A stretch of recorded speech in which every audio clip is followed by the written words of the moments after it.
एकदम बेसिक से अंग्रेजी बोलना आज हम लोग सीखेंगे। तो बेसिक से अंग्रेजी बोलने के लिए आपको कुछ शब्दों की ज़रूरत पड़ती है जो कि आपके सामने हैं। इन सारे शब्दों के बारे में आज हम लोग जानेंगे और ये वैसे शब्द हैं जो आपको अंग्रेजी बोलना झट से सिखा देते हैं, क्योंकि इन शब्दों की सहायता आपको लेनी पड़ती है जब भी आप एक सही वाक्य बनाना चाहते हैं। तो चलिए इन सारे के सारे शब्दों में मास्टरी हासिल करते हैं आज की क्लास में। सबसे पहले शब्द की बात करते हैं जो कि है हैव।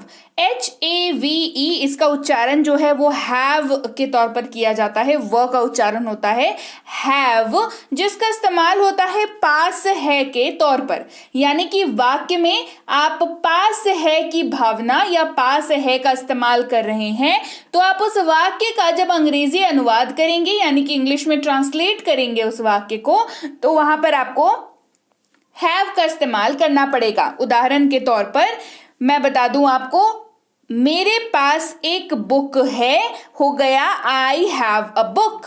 मेरे पास एक बुक है, आई हैव अ बुक। लेकिन हैव का इस्तेमाल करने से पहले आपको समझना जरूरी है कि हैव जो है वो क्या सिर्फ एक तरीके से ही इस्तेमाल होता है, तो जवाब है नहीं।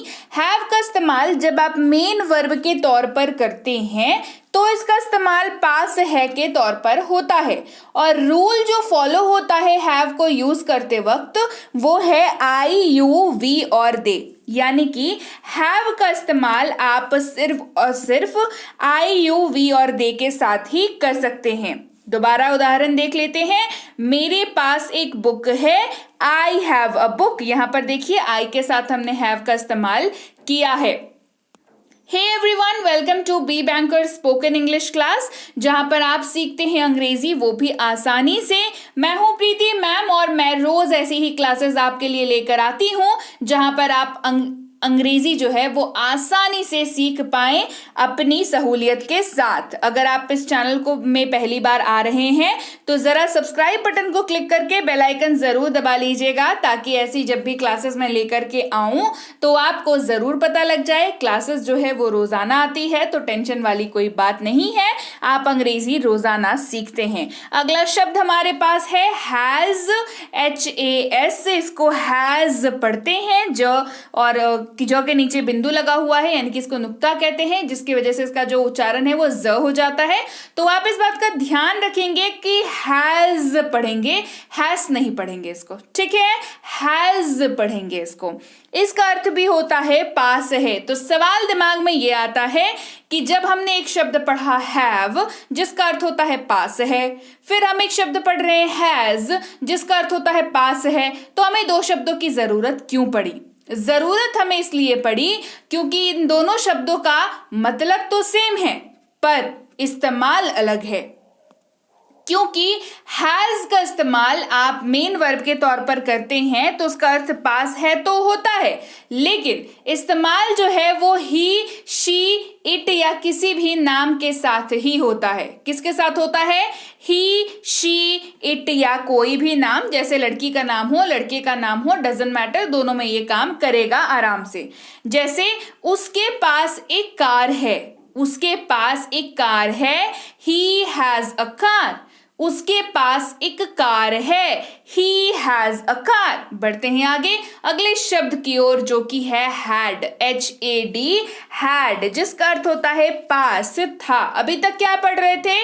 पास है पढ़ रहे थे, है ना। उसके लिए हमारे पास दो शब्द हैं। अब आप किसी वाक्य में अगर इस्तेमाल कर रहे हैं पास था, तो उसके लिए हमारे पास है शब्द हैड, जो इस्तेमाल यहां पर हो रहा है मेन वर्ब के तौर पर। जब इसका अर्थ होता है पास था, मतलब ये मेन वर्ब के तौर पर इस्तेमाल हो रहा है। आसान भाषा में यही इसका इस्तेमाल है, राइट।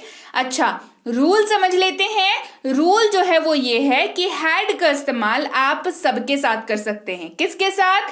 इन सब के साथ, यानी कि I, you, we, they, he, she, it या कोई भी नाम, यानी कि ऐसा कोई भी शब्द जिससे आप वाक्य बनाते हैं जिसकी सहायता से, जैसे कि आई हो गया, we, you, they, he, she, it या कोई भी नाम, इन्हीं का इस्तेमाल करके आप वाक्य बनाते हैं, राइट। इनके सबके साथ आप हैड का इस्तेमाल कर सकते हैं। जैसे उनके पास एक कार था, दे हैड अ कार। उनके पास एक कार था, दे हैड अ कार। अगला शब्द है डू, DO इसको पढ़ते हैं डू। इसका इस्तेमाल होता है I, U, V और दे के साथ, और इसका इस्तेमाल होता है कुछ इस तरीके से, करता हूं, करते हैं, करते हो। जब भी किसी हिंदी वाक्य में इस्तेमाल हो, आपको उस हिंदी वाक्य का जब अंग्रेजी ट्रांसलेट करना होगा, आपको डू का इस्तेमाल करना होगा। जैसे मैं अपना काम करता हूं, I do my work। जैसे ही यहां पर लास्ट में करता हूं आपने कहा, ये साफ हो गया कि अंग्रेजी में I do आएगा। ठीक है, मैं अपना काम करता हूं, I do my work। Does की बात करते हैं। डज का अर्थ होता है करता है या करती है। करता है, करती है, उच्चारण इसका डज होता है, DOES। यानी कि हिंदी वाक्य में करता है या करती है अगर लगा हुआ है तो आप इस्तेमाल करेंगे शब्द डज का। जैसे वह अपना काम करता है, he does his work। वह अपना काम करता है, he does his work। अब समझने वाली बात यह है कि डज का इस्तेमाल आप किसके साथ कर सकते हैं, तो बता दूं, डज का इस्तेमाल आप ही के साथ कर सकते हैं, शी के साथ कर सकते हैं, इट के साथ कर सकते हैं, और किसी भी नाम के साथ कर सकते हैं। राइट, ये याद रहेगा। मैंने आपको देखिए स्क्रीन पर लिख दिया है, ही, शी, इट और किसी भी नाम के साथ आप डज का इस्तेमाल कर सकते हैं। वह अपना काम करता है, ही डज हिज वर्क। बढ़ते हैं आगे, डिड की बात करते हैं, DID इसको पढ़ते हैं डिड, जिसका अर्थ निकल करके आता है किया। राइट, किया। इस्तेमाल जी सबके साथ होता है, I, U, V, they, he, she, it और किसी भी नाम के साथ। हमने अपना काम किया, we did our work। हमने अपना काम किया, we did our work। तो हमने का इस्तेमाल हुआ तो we का इस्तेमाल हुआ। हमने देखा अभी कि did का इस्तेमाल आप सबके साथ कर सकते हैं, यहां पर इस्तेमाल we के साथ हुआ है। राइट, बढ़ते हैं आगे, बात करते हैं अगले शब्द की। ये भी बहुत महत्वपूर्ण है, शब्द है बी। सिर्फ अल्फाबेट वाला बी नहीं, बी के साथ लगा हुआ है ई और इसका उच्चारण बनता है बी। जी हाँ, इसका इस्तेमाल होता है हो के तौर पर। किसके साथ होता है? हो के तौर पर इस्तेमाल होता है। इस्तेमाल जी सबके साथ होता है, कोई भी हो सकता है, इट कैन बी एनीवन। कोई भी हो सकता है, it can be anyone.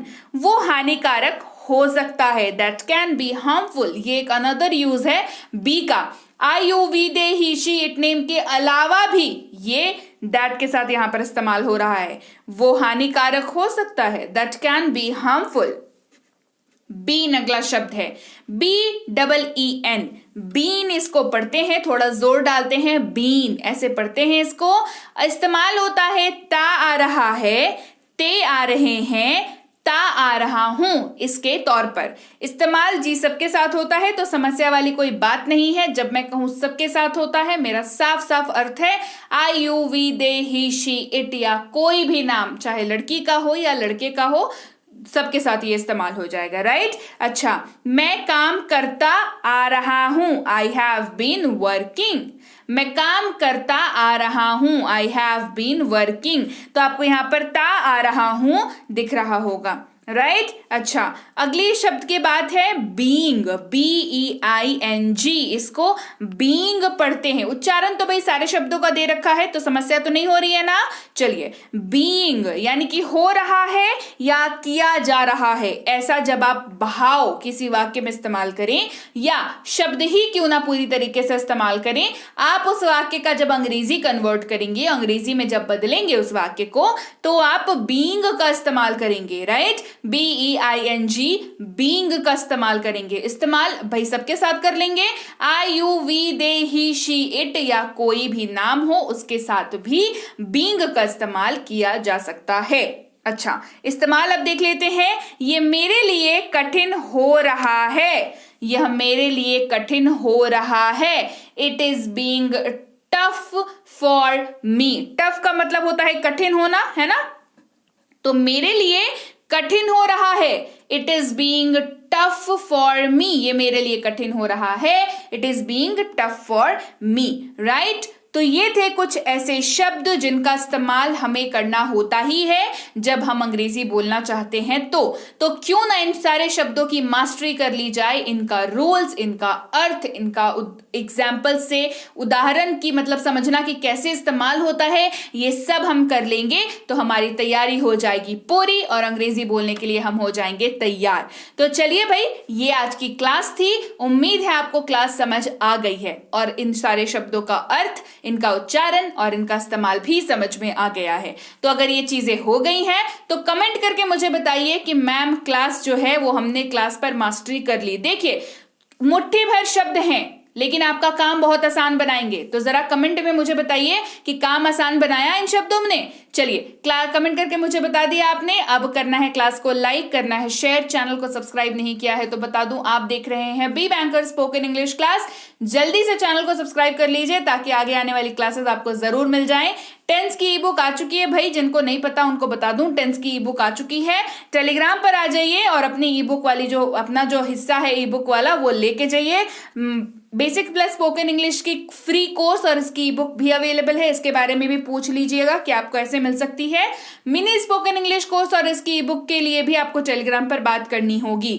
Telegram पर आप आएंगे इस लिंक के जरिए या तो इस नंबर के जरिए, नंबर सेव कर लो, फिर सर्च कर लेना इस नंबर को, अपने कॉन्टैक्ट वगैरह में जाके के टेलीग्राम वाला ऐप खोलना, उसमें सर्च कर लेना बी बैंकर एजुकेशन सोल्यूशन, सबसे पहला आपको मिल जाएगा सर्च, उसी को आपको ज्वाइन कर लेना है। वहां रोज क्लासेस मिलती हैं और कोर्सेज की जानकारी भी मिलती है, फ्री हो पेड हो कोई भी कोर्स हो वहां पर जानकारी मिल जाती है।